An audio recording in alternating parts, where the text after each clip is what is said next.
Before we start, make sure to subscribe and hit that bell icon so you never miss important health updates that could literally change your life after 60. All right, let's get into today's surprising topic. You've probably been told all your life that vegetables are always good for you. But what if I told you that a few of the most common veggies, the same ones you might eat every single day, could actually increase your stroke risk after 60? Yes, even the healthy ones. Doctors are now warning older adults to watch out for certain types of vegetables that can quietly raise blood pressure, thicken your blood, or even affect your arteries. The scary part?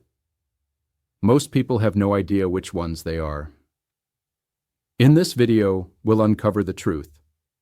The 5 vegetable categories that may not be as innocent as they seem, and what you can safely eat instead. Ready? Let's begin. The hidden sodium trap. You might be doing everything right. You eat your vegetables, you stay away from fried food, and you've cut down on sweets. But here's a surprise most people over 60 never expect. Some vegetables, or rather the way they're prepared and stored, can quietly push your blood pressure up, and with it, your stroke risk. Let's be honest. After a certain age, salt becomes one of our biggest enemies. But sodium doesn't just hide in the salt shaker. It hides in the very foods that seem healthy. Pickled cucumbers, canned green beans, olives, sauerkraut. They look like good vegetable choices, but behind that crunch and flavor is something more dangerous. A heavy load of sodium chloride. Here's what happens inside your body. When you eat foods rich in sodium, your body holds on to extra water. That extra fluid increases the total volume of blood flowing through your arteries. The higher that volume, the more pressure is placed on your vessel walls. For younger people, the body can handle occasional salt spikes. But after 60, arteries are not as elastic as before. They stiffen, and even a small increase in sodium can lead to a noticeable rise in blood pressure. Now you might think, but I don't even add salt when I cook. That's a good start. Yet most sodium doesn't come from the table salt we sprinkle on food. It comes from processed and preserved vegetables. A single serving of pickles or canned soup can contain more than your entire daily sodium limit. And when you eat these foods day after day, your blood pressure never truly returns to normal. Over time, this silent tension damages the inner lining of your arteries. Tiny cracks appear. Cholesterol and calcium stick to these weak spots, creating plaques. Eventually, one of those plaques can rupture and form a clot, the trigger for a stroke. It's not sudden. It builds up slowly, meal after meal, jar after jar. The good news is that it's entirely reversible. If you start reducing sodium today, your blood pressure can drop noticeably within just a few weeks. You'll feel less swelling in your hands and feet, and your energy will improve. Here's what I recommend as a doctor. Buy fresh or frozen vegetables instead of canned. Frozen veggies are often just as nutritious, and they don't require salt for preservation. If you really enjoy pickled foods, make your own at home using less salt or natural herbs like dill, garlic, or mustard seed for flavor. You can even rinse canned vegetables under water before eating to wash away part of the sodium. Also, pay attention to the labels. If you see words like brine, preserved, pickled, or salted, assume the sodium content is high. Look for options marked low sodium or no salt added. Your goal is to keep your daily sodium intake under about 2,000 milligrams. That's roughly 1 teaspoon of salt total for the whole day. Remember, you don't have to cut flavor to protect your heart and brain. Use lemon juice, vinegar, herbs, and spices to bring your meals to life. Your taste buds will adjust surprisingly fast. Within 2 or 3 weeks, you'll find natural foods flavorful again. Reducing sodium isn't just about numbers on a label. It's about lowering the pressure inside your arteries, giving your brain and heart a better chance to stay strong and healthy for years to come. The nightshade dilemma. You've heard it 1,000 times. Eat more colorful vegetables. tomatoes, peppers, eggplants, potatoes. They look bright, fresh, and full of nutrients. But for some people over 60, these beautiful vegetables can secretly create trouble. They belong to a group called nightshades, and while they're packed with vitamins, they also contain compounds that may not play nicely with aging blood vessels and joints. Let's break it down. Nightshades naturally produce substances such as solanine and capsaicin. In small amounts, these chemicals aren't dangerous. They're part of the plant's natural defense system. But in sensitive individuals, especially those with inflammation, high blood pressure, or certain autoimmune conditions, these compounds can irritate tissues and increase swelling. The result can be stiffness, pain in the joints, or even subtle changes in blood pressure. I've seen this pattern many times in older patients. They eat tomato soup every evening or have fried potatoes almost daily. Then they notice more joint discomfort, a flushed face, or headaches that appear for no clear reason. Often, when they take a short break from these foods, those symptoms ease. It doesn't happen to everyone, but if you recognize yourself here, your body may be sending you a message. Here's the science behind it. Solanine can slightly interfere with the way your body handles calcium in muscle and nerve cells. This can tighten blood vessels, which might raise pressure. Capsaicin, the compound that gives chili peppers their heat, can temporarily speed up your heart rate and stimulate the nervous system. For younger people, that's harmless, but in older adults with stiff arteries or heart rhythm issues, that extra stimulation can add stress. Now, I'm not saying you must give up all nightshades forever. These foods also provide antioxidants, fiber, and vitamins that your body needs. The key is awareness and moderation. If you suspect these vegetables trigger discomfort, try a simple experiment. Take a 2-week break from tomatoes, peppers, eggplants, and white potatoes. Notice how your body feels. If your energy improves or your blood pressure stabilizes, you've learned something valuable. And don't worry, you have plenty of substitutes. Sweet potatoes are rich in fiber and potassium but contain no solanine. Carrots, pumpkin, or roasted squash can easily replace tomato sauces in many dishes. Even beetroot puree can give that deep red color to soups without the same compounds. Also, pay attention to how you cook them. Boiling or steaming nightshades can reduce solanine content by up to half. Frying, on the other hand, increases it. So if you love potatoes, boil or bake them instead of deep frying. Your arteries will appreciate the difference. As a doctor, I always say, nutrition isn't about strict bans. It's about listening to your body's signals and adjusting gently. Nightshades are not villains, but they're not harmless angels either. For people over 60, it's smart to keep an eye on how they make you feel and to balance them with plenty of leafy greens, legumes, and non-starchy vegetables. Your body changes with age, and so should your plate. A little awareness today can prevent a lot of discomfort tomorrow, and keep both your joints and blood vessels calmer, steadier, and stronger.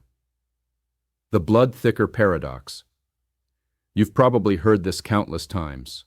Garlic, onion, and ginger are superfoods for your heart. And yes, that's true, but only part of the story. Because while these natural ingredients can protect your heart, in some situations, they can also tip the balance too far. Especially after 60, when your blood and your medications may not work together the same way they used to.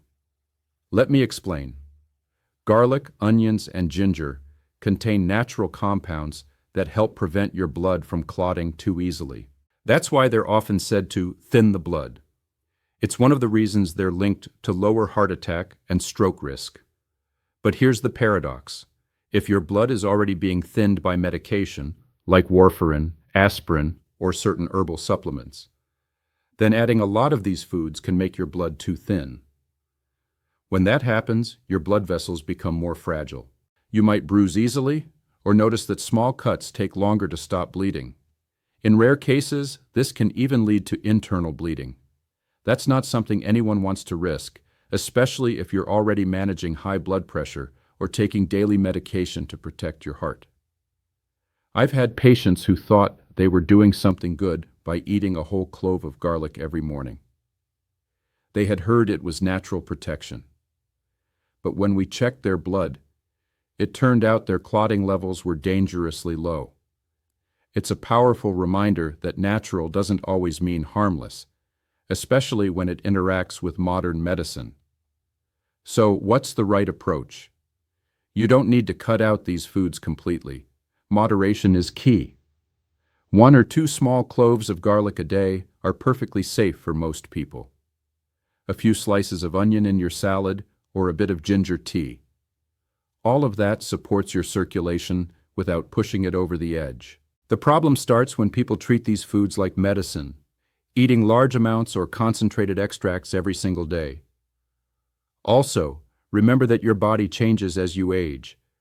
Your liver and kidneys process substances more slowly, so compounds from food and medication stay in your system longer. That's why the same amount of garlic that was harmless at 40 might be too much at 70. If you're taking blood thinners, it's worth mentioning your diet to your doctor or pharmacist. Not because these foods are bad, but because you want your treatment to stay balanced. They might suggest checking your blood clotting time more regularly or adjusting your dose slightly. And here's another important note: the combination effect. Many people take fish oil, vitamin E, or herbal products like ginkgo at the same time as garlic. Each of those has a mild thinning effect. Together, they can add up. So be mindful of stacking too many heart helpers at once. Think of your blood like a river. You want it to flow smoothly, not sluggishly, but not like a flood either. A gentle, steady stream is what keeps your organs nourished and safe. So, enjoy your garlic, onion, and ginger. They truly are healing foods. But remember, even the best medicine, when overused, can turn against you. Balance is the secret. Your heart doesn't need extremes. It needs consistency, calm, and care. The green leafy surprise. You'd think that leafy greens could never cause harm. Spinach, kale, broccoli, Brussels sprouts, they've been called the healthiest foods on the planet, and they truly are in many ways. But here's the twist.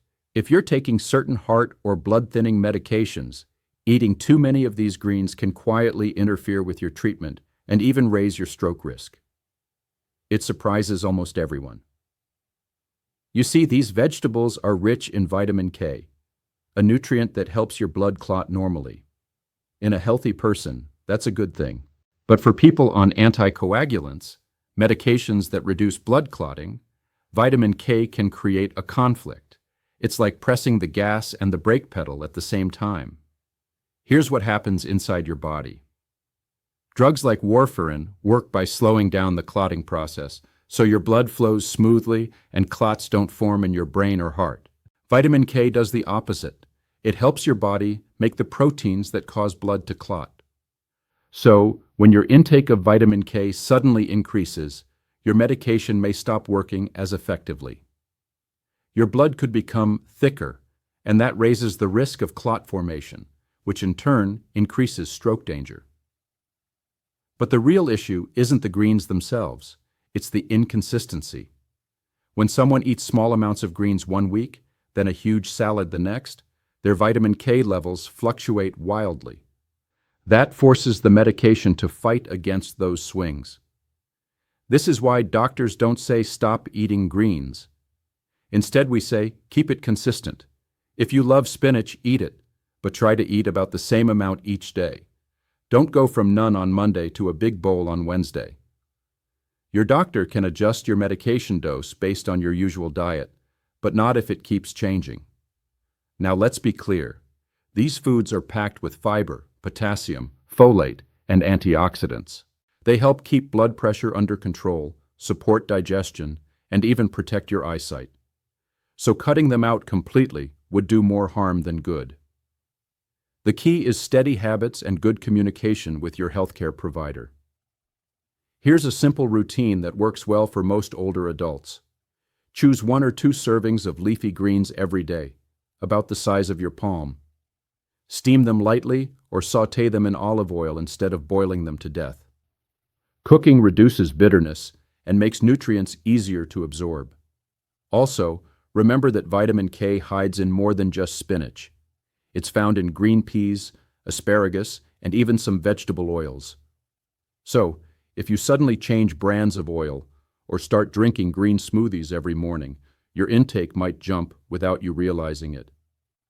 Think of your diet like a steady rhythm, not a roller coaster. Your blood works best when it gets a consistent pattern of nutrients, not sudden spikes. If you can keep your greens moderate and regular, you'll get all their benefits: strong arteries, good digestion, and steady energy, without interfering with your medication. As a doctor, I often tell my patients this: your goal isn't to avoid healthy foods, it's to eat them intelligently. A balanced plate, steady habits, and open communication with your care team. That's how you keep your brain and heart safe while still enjoying every bite of your greens. When healthy turns processed. Imagine this: you're walking through the grocery store, feeling proud of your choices. You skip the chips, ignore the soda, and head straight for the healthy section.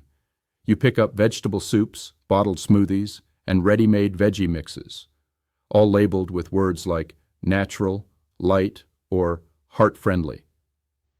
But here's the truth most people over 60 don't realize. Some of these healthy products can quietly raise your stroke risk. The reason is simple: processing changes everything. When vegetables are turned into soups, sauces, or juices that sit on shelves for months, they need help staying fresh and tasty. That's where the trouble starts. Manufacturers often add large amounts of salt, sugar, and preservatives.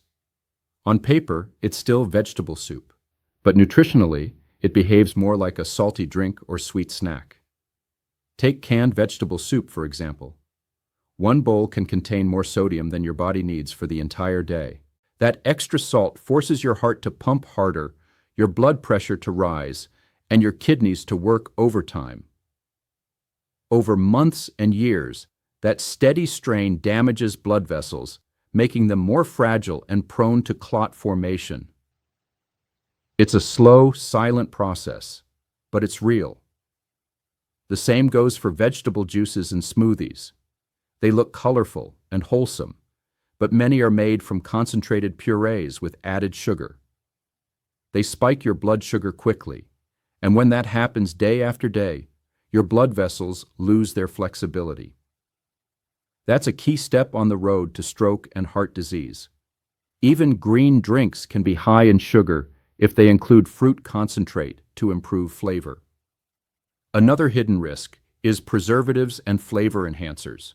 Compounds like monosodium glutamate, MSG, or certain phosphates can affect blood pressure control and fluid balance, especially in older adults. They're not deadly on their own, but when combined with daily salt and sugar intake, they push your cardiovascular system to its limits. So, how do you protect yourself without giving up convenience? First, read the labels. If you see ingredients like sodium, brine, concentrate, added sugar, or preservatives, treat that product as occasional, not everyday food. Look for simple ingredient lists, words you can recognize: carrots, water, celery, herbs. That's what real food looks like. Second, go back to basics. Cooking a pot of fresh vegetable soup at home takes 20 minutes and gives you full control over what goes in. You can freeze portions and reheat them any time. A drizzle of olive oil, a sprinkle of herbs, and you've got something far healthier and tastier than anything in a can. Finally, don't fear frozen vegetables. They're picked at their peak and frozen immediately, often preserving more nutrients than fresh produce that traveled for days. Just make sure they're plain, without sauce or seasoning. As a doctor, I always remind my patients, the word healthy on the label doesn't make it healthy for you. Always ask, what's really inside? Because what protects your heart and brain isn't fancy packaging. It's simple, natural food prepared with care and balance. Choose real ingredients, eat them consistently, and your body will reward you with steadier blood pressure, clearer energy, and a much lower risk of stroke. No miracle products needed.